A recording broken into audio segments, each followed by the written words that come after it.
ಈ ದಿನ ಅರಳಿ ಮರದ ವಿಚಾರವನ್ನು ಗಮನಿಸೋಣ. ಅರಳಿ ಮರ ನಿಜಕ್ಕೂ ಕೂಡ ಪುರಾಣಗಳಿಂದಲೂ ಕೂಡ ಬಹಳ ಒಂದು ಮಹತ್ವವನ್ನು ಪಡೆದಿರ್ತಕ್ಕಂಥ ಒಂದು ಮರವಾಗಿದೆ. ಅರಳಿ ಮರ ಇಲ್ಲದಂತಹ ಯಾವುದೇ ಹಳ್ಳಿಯನ್ನು ನಾವು ಊಹಿಸ್ಕೊಳ್ಳುವುದು ಅಸಾಧ್ಯವಾಗುತ್ತೆ. ಯಾಕಂತಂದರೆ ಯಾವುದೇ ಹಳ್ಳಿಯಲ್ಲಿ ನಾವು ಹೆಜ್ಜೆ ಇಟ್ಟ ಕೂಡಲೇ ನಮಗೆ ಎದುರಿಗೆ ಕಾಣಬರುವಂಥದ್ದು ಜಗಲಿಕಟ್ಟೆ. ಜಗಲಿಕಟ್ಟೆ ಮೇಲೆ ಅರಳಿ ಮರ ಇದ್ದೇ ಇರುತ್ತೆ. ಇಂತಹ ಒಂದು ಅರಳಿ ಮರ ಸುಮಾರು ಒಂದು 50 ಅಡಿಗೂ ಕೂಡ ಎತ್ತರಕ್ಕೆ ಬೆಳೆಯತಕ್ಕಂಥ ಒಂದು ಬೃಹದಾಕಾರವಾದಂತಹ ಮರೆಯಾಗಿದ್ದು, ಇದರ ತೊಗಟೆ ಬೂದು ಬಣ್ಣದಿಂದ ಕೂಡಿರುತ್ತೆ ಮತ್ತು ವರ್ಷಕ್ಕೊಂದು ಸಾರಿ ಈ ತೊಗಟೆ ಉದುರುವಂತಹದ್ದು ಕಾಣುತ್ತೇವೆ. ಮತ್ತು ಇದರ ಎಲೆಗಳು ಕೂಡ ಪ್ರತಿ ವಸಂತಕ್ಕೂ ಉದುರಿ ಹಣ್ಣು ಮತ್ತು ಹೊಸ ಎಲೆಗಳು ಬರೋದನ್ನು ಕಾಣುತ್ತೇವೆ. ಇದರ ವಿವರ ಏನಿದೆ ಮತ್ತು ಇದರ ಅನುಕೂಲತೆಗಳು ಏನು, ಯಾವ್ಯಾವ ಕಾಯಿಲೆಗಳಿಗೆ ಇದನ್ನು ಬಳಸಲಾಗುತ್ತೆ ಅನ್ನುವ ಒಂದು ವಿಚಾರವನ್ನು ತಮ್ಮೊಂದಿಗೀಗ ಹಂಚಿಕೊಳ್ಳಲಿದ್ದೇನೆ. ಕನ್ನಡದಲ್ಲಿ ಅರಳಿ ಮರ ಅಂತಂದು ಇದನ್ನು ಕರೆಯುತ್ತೇವೆ. ಸಂಸ್ಕೃತದಲ್ಲಿ ಅಶ್ವತ್ಥ ವೃಕ್ಷ ಅಂತಂದು ಇದನ್ನು ಕರಿತೀವಿ ಮತ್ತು ತೆಲುಗಲ್ಲಿ ರಾವಿ ಚೆಟ್ಟು ಅಂತಂದು ಕರಿತೀವಿ. ಇದರ ವೈಜ್ಞಾನಿಕ ಹೆಸರು ಫಿಕಸ್ ರಿಲಿಜಿಯೋಸಾ ಅನ್ನೋದು ಇದರ ವೈಜ್ಞಾನಿಕವಾದಂತಹ ಹೆಸರು. ಬಳಕೆ: ಈ ಅರಳಿ ಮರದ ಉತ್ಪನ್ನಗಳಿಂದ ಯಾವ ಯಾವ ಕಾಯಿಲೆಗಳಿಗೆ ನಾವು ಇದನ್ನು ಬಳಸಬಹುದು ಅನ್ನೋದನ್ನು ತಮ್ಮ ಮುಂದೆ ತರ್ತಿದ್ದೀನಿ. ಅಧಿಕ ರಕ್ತದೊತ್ತಡ ಮತ್ತು ಉರಿ, ಒಸಡಿನ ದುರ್ವಾಸನೆ, ಹಲ್ಲು ಸಮಸ್ಯೆ, ಬಿಕ್ಕಳಿಕೆ, ಹೊಟ್ಟೆ ನೋವು, ಜ್ವರ, ಕೀಲುವಾತ ಮತ್ತು ಶರೀರದ ನೋವುಗಳು, ರಕ್ತಹೀನತೆ, ವೀರ್ಯ ವೃದ್ಧಿ, ಮೂತ್ರನಾಳದ ಸೋಂಕು ಮತ್ತು ಮೂತ್ರ ಕಟ್ಟಿದರೆ ಹಾಗೂ ಗರ್ಭ ನಿಲ್ಲಲು ಮತ್ತು ಮಹಿಳಾ ಸಮಸ್ಯೆಗಳಾದಂತಹ ಕೆಂಪು ಮುಟ್ಟು ಅಥವಾ ಬಿಳಿ ಸೆರಗು ಇವುಗಳಿಗೂ ಕೂಡ ಯಶಸ್ವಿಯಾದಂತಹ ಔಷಧವಾಗಿ ಅರಳಿ ಮರ ನಮ್ಮ ಮುಂದೆ ಬರುತ್ತೆ. ಹೇಗೆ ಬಳಸೋದು ಅನ್ನುವ ಒಂದು ಕೆಲ ವಿಚಾರಗಳನ್ನು ತಮ್ಮ ಮುಂದೆ ಹೇಳ್ತಿದ್ದೀನಿ. ಇದರ ತೊಗಟೆ ಕಷಾಯ ಮಾಡಿ ಬಳಸೋದ್ರಿಂದ ಬಿಳಿ ಸೆರಗು ಅಥವಾ ಗರ್ಭ ನಿಲ್ಲಲು ಕೂಡ ಇದು ಅನುಕೂಲವಾಗುತ್ತೆ. ಅದೇ ರೀತಿ ಇದರ ತೊಗಟೆಯನ್ನು ಪುಟ ಇಟ್ಟು ಭಸ್ಮ ಮಾಡಿ, ಭಸ್ಮವನ್ನು ಒಂದು ಅನುಪಾತದ ರೀತಿಯಲ್ಲಿ ಮತ್ತು ವಯಸ್ಸಿನ ಒಂದು ಇತಿಮಿತಿಯೊಂದಿಗೆ ಹಸುವಿನ ತುಪ್ಪದಲ್ಲಿ ತೆಗೆದುಕೊಂಡ್ರೆ ವೀರ್ಯ ವೃದ್ಧಿಯ ಜೊತೆಗೆ ನರೋತ್ತೇಜಕವಾಗಿಯೂ ಕೂಡ ಇದು ಕೆಲಸ ಮಾಡುತ್ತೆ. ಮತ್ತು ಇದರ ಒಂದು ಚಿಗುರೆಲೆಗಳನ್ನು 4-5 ಚಿಗುರೆಲೆಗಳನ್ನು ತೆಗೆದುಕೊಂಡು ರಾತ್ರಿಯ ಹೊತ್ತು ಒಂದು ತಾಮ್ರದ ತಂಬಿಗೆಯಲ್ಲಿ ಸಿಹಿ ನೀರು ಹಾಕಿ ಅದರಲ್ಲಿ ಈ ಎಲೆಗಳನ್ನು ಹಾಕಿ ಇಡುವಂಥದ್ದು. ಬೆಳಿಗ್ಗೆ ಎದ್ದು ಕೂಡಲೇ ಖಾಲಿ ಹೊಟ್ಟೆಗೆ ಈ ನೀರನ್ನು ಕುಡಿಯುವುದರಿಂದ ಎಂತಹ ಅಧಿಕ ರಕ್ತದೊತ್ತಡದ ಸಮಸ್ಯೆಯು ಕೂಡ ನಿವಾರಣೆಯಾಗುತ್ತೆ. ಈ ಥರ ಪ್ರತಿನಿತ್ಯ ಒಂದು ವಾರದ ಕಾಲ ತೆಗೆದುಕೊಂಡ್ರೆ ಒಳ್ಳೆಯ ಆಯುರಾರೋಗ್ಯ ನಮಗೆ ದೊರೆಯುವುದರ ಜೊತೆಗೆ ಅಧಿಕ ರಕ್ತದೊತ್ತಡದ ಸಮಸ್ಯೆಯಿಂದ ನಿವಾರಣೆ ಪಡೆಯಬಹುದು.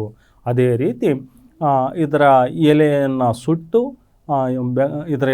ಸುಟ್ಟು ಇದರ ಜೊತೆಗೆ ಇದರ ತೊಗಟೆಯನ್ನು ಸುಟ್ಟು ಭಸ್ಮ ಮಾಡಿರತಕ್ಕಂತಹ ಒಂದು ಚೂರ್ಣವನ್ನು ನಾವು ಹಲ್ಲು ಉಜ್ಜುವುದಕ್ಕಾಗಿ ಹಳ್ಳಿಗಳಲ್ಲಿ ಬಳಸೋದನ್ನು ಕಾಣುತ್ತೇವೆ. ಹಾಗೆಯೇ ಅಶ್ವಗಂಧ, ಮುಂದಿನ ಮೂಲಿಕೆ ಅಶ್ವಗಂಧ ನೋಡೋದಕ್ಕೆ ನಮಗೆ ಬಿಳಿ ಎಕ್ಕದ ಗಿಡ ಯಾವ ರೀತಿ ಇರುತ್ತೋ ಅದೇ ರೀತಿ ಕಂಡು ಬರ್ತಕ್ಕಂಥ ಒಂದು ಗುಂಪು ಪೊದೆ ಸಸ್ಯ. ಸಾಮಾನ್ಯವಾಗಿ ಉಷ್ಣವಲಯದ ಒಂದು ಕಾಡು ಮೇಡುಗಳಲ್ಲಾಗಬಹುದು ಅಥವಾ ಕುರುಚಲು ಕಾಡುಗಳಲ್ಲಾಗಬಹುದು ಮತ್ತು ಕೆಲವೊಂದು ಕಪ್ಪು ಮಣ್ಣಿನ ಒಂದು ಭೂಮಿಯಲ್ಲಿ ಆಗಬಹುದು ಇದನ್ನು ನಾವು ಕಾಣಬಹುದಾಗಿದೆ. ಇದು ಒಂದು 3-4 ಅಡಿ ಅಷ್ಟೆತ್ರ ಬೆಳೀತಕ್ಕಂಥ ಒಂದು ಗುಂಪು ಸಸ್ಯ ಆಗಿದೆ. ಇದನ್ನು ಕನ್ನಡದಲ್ಲಿ ಹಿರೇಮದ್ದಿನ ಬೇರು, ಅಶ್ವಗಂಧಿ ಅಂತಂದು ಕರೆಯಲಾಗುತ್ತೆ. ತೆಲುಗಲ್ಲಿ ಪನ್ನೇರುಗಡ್ಡ ಅಂತಂದು ಕರೆಯಲಾಗುವಂತಹ ಇದು ಸಂಸ್ಕೃತದಲ್ಲಿ ಅಶ್ವಗಂಧಿಕ ಎನ್ನುವ ಹೆಸರಲ್ಲಿ ಇದೆ. ಹಾಗೆಯೇ ಇದರ ವೈಜ್ಞಾನಿಕವಾದಂತಹ ಹೆಸರು ವಿಥಾನಿಯಾ ಸೊಮ್ನಿಫೋರಾ ಅನ್ನೋದು ಇದರ ವೈಜ್ಞಾನಿಕವಾದಂಥ ಹೆಸರು. ಇದು ವಿಥಾನಿಯಾ ಕೋಗುಲಾನ್ಸಿಯಲ್ ಅನ್ನುವಂಥ ಕುಟುಂಬಕ್ಕೆ ಸೇರಿರ್ತಕ್ಕಂಥ ಒಂದು ಸಸ್ಯ ಆಗಿದೆ. ಇದರ ಬಳಕೆ ಯಾವ ರೀತಿ ಅಶ್ವಗಂಧವನ್ನು ಇದರ ಮೂಲಿಕೆಗಳನ್ನು ಮತ್ತು ಉತ್ಪನ್ನಗಳನ್ನು ಯಾವ ರೀತಿ ಬಳಸಲಾಗುತ್ತೆ ಅನ್ನೋದ್ರ ಬಗ್ಗೆ ಗಮನ ಕೊಡೋಣ. ಆಗಲೇ ನಾನು ಮೊದಲೇ ಹೇಳಿದ್ದೀನಿ, ಅಶ್ವಗಂಧವನ್ನು ಹಾಗೆ ನೇರವಾಗಿ ತೆಗೆದುಕೊಳ್ಳೋದ್ರಿಂದ ಅಡ್ಡ ಪರಿಣಾಮಗಳಾಗುತ್ತೆ. ಆದ್ದರಿಂದ ಯಶಸ್ವಿ ಅನುಭವ ಪಂಡಿತರು ಇದರ ಗಡ್ಡೆಗಳನ್ನು ತೆಗೆದುಕೊಂಡು ಹಾಲಲ್ಲಿ ಶುದ್ಧೀಕರಿಸಿದ ನಂತರ ನೆರಳಲ್ಲಿ ಒಣಗಿಸಿ ಚೂರ್ಣ ಮಾಡಿ ನಂತರ ಇದನ್ನು ಪಾಕ, ಲೇಹ್ಯ ಅಥವಾ ಚೂರ್ಣವಾಗಿ ತೆಗೆದುಕೊಳ್ಳುವ ಪ್ರಕ್ರಿಯೆಯನ್ನು ನಮ್ಮ ಮುಂದೆ ಇಡ್ತಾರೆ.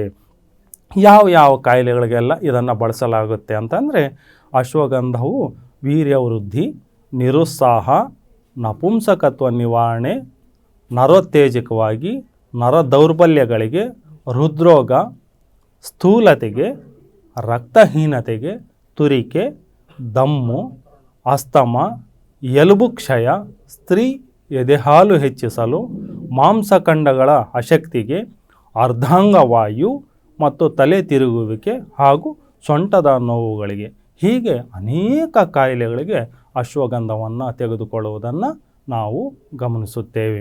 ಹಾಗೆಯೇ ಹೇಗೆ ತೆಗೆದುಕೊಳ್ಳುವುದು ಅಂತಂದರೆ, ಇದನ್ನು ಹಾಲಲ್ಲಿ ಶುದ್ಧಿ ಮಾಡಿದ ನಂತರವೇ ತೆಗೆದುಕೊಳ್ಳೋದನ್ನು ಗಮನದಲ್ಲಿಟ್ಕೋಬೇಕು. 5 ಗ್ರಾಂ ಶತಾವರಿಯ ಜೊತೆ 21 ದಿನ ರಾತ್ರಿ ಹೊತ್ತು 5 ಗ್ರಾಮ್ ಅಶ್ವಗಂಧದ ಚೂರ್ಣವನ್ನು ಜೊತೆ ಮಾಡಿ ಹಾಲಲ್ಲಿ ತೆಗೆದುಕೊಳ್ಳೋದ್ರಿಂದ ಎಂತಹ ನಪುಂಸಕತ್ವ ಕೂಡ ಇದರಿಂದ ಪರಿಹಾರ ಆಗುತ್ತೆ. ಹಾಗೆಯೇ 10 ಗ್ರಾಂ ಅಶ್ವಗಂಧದ ಲೇಹ್ಯವನ್ನು ರಾತ್ರಿ ಹಾಲಿನ ಜೊತೆ ತೆಗೆದುಕೊಂಡರೆ ವೀರ್ಯವೃದ್ಧಿ ಆಗುತ್ತೆ ಮತ್ತು ಫಲವತ್ತತೆ ಕೂಡ ಇದರಿಂದ ಹೆಚ್ಚಾಗುತ್ತೆ. ಹಾಗೆಯೇ ಬಿಸಿ ನೀರಲ್ಲಿ 2 ತಿಂಗಳು ಬೆಳಿಗ್ಗೆ ಸ್ವಲ್ಪ ಅಶ್ವಗಂಧ ಚೂರ್ಣವನ್ನು ಹಾಕಿ ತೆಗೆದುಕೊಳ್ಳುತ್ತಾ ಹೋದರೆ ಎಂತಹ ಸ್ಥೂಲತೆ ಕೂಡ ನಿವಾರಣೆಯಾಗಿ ಅಧಿಕ ಭಾರ ಮತ್ತು ಅಧಿಕ ಬೊಜ್ಜು ಇದರಿಂದ ನಿವಾರಣೆಯಾಗುತ್ತೆ. ಹಾಗೆಯೇ 4 ಎಲೆ ನೀರಿಗೆ ಹಾಕಿ ಜಜ್ಜಿ 1 ದಿನ ರಾತ್ರಿ ನೆನೆ ಹಾಕಿ 3 ದಿನ 50 ml ತೆಗೆದುಕೊಂಡರೆ ಎಂತಹ ಮುಟ್ಟಿನ ಸಮಸ್ಯೆಗಳು ಕೂಡ ಇದರಿಂದ ವಾಸಿಯಾಗುತ್ತೆ.